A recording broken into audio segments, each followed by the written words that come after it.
এই ছিল আমার বাসটা দারুণ সুন্দর। দেখো এরকম ছোটো ছোটো বাস। যাচ্ছিলাম আমি ডিউটিতে, আর যাওয়ার সময় হট করে দেখি গিঞ্জাসেন স্টপ হয়ে গেছে, চলছে না।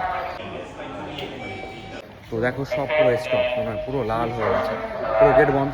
আমার মনে হয় একটা প্রবলেম হয়েছে লাইনে, সেই কারণে এই সাইডের গেটটাও বন্ধ। তো এই লাইনটা এখন ইউজ হবে না, তো আমাকে যেতে হবে এখন আসানসোল।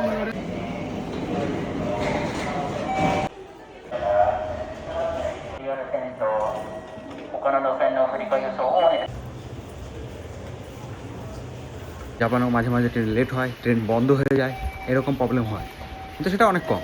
আমি প্রতিদিন এই রুট ইউজ করছি প্রায় 4 বছর। তো 4 বছরের মধ্যে আমার এই ফার্স্ট এরকম প্রবলেম আমি ফেস করলাম। এখন আমাকে হেঁটে যেতে হবে। অলরেডি আমি কোম্পানিতে ফোন করে দিয়েছি, আর ওরা বলে দিয়েছে তুমি অন্য লাইন ধরে চলে আসো, কোনো অসুবিধা নেই। তো সেই কারণেই আমি এখন অন্য লাইন ধরে যাচ্ছি।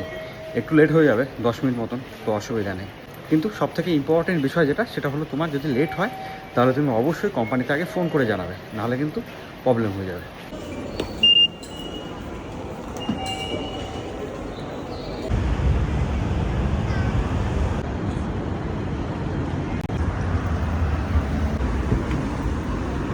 তো আজকে যাবো আমি বাসে করে, যেহেতু আমার ট্রেন চলে গেছে। বাস স্ট্যান্ডে দাঁড়িয়ে রয়েছে এখন, দেখি কখন আসে বাস। বাসের জন্য এখন অপেক্ষা করা হচ্ছে।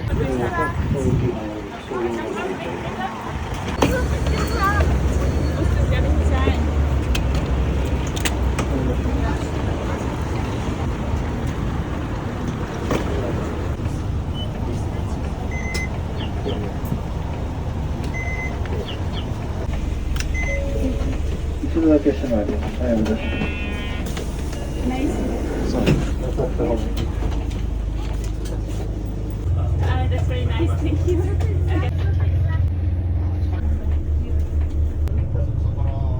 浅草から上のお邪魔します。ありがとうございます。